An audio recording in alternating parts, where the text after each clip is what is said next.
আজকের এই পরিস্থিতিতে আমরা বাকরুদ্ধ।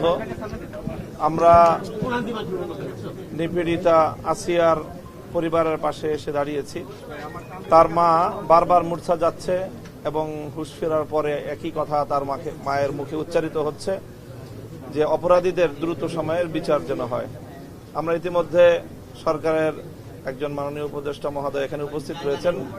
তিনি তার মাকে আশ্বস্ত করেছেন যে প্রয়োজনে আইন সংশোধন করে হলেও অতি স্বল্প সময়ের মধ্যে অপরাধীদের বিচার নিশ্চিত করা হবে।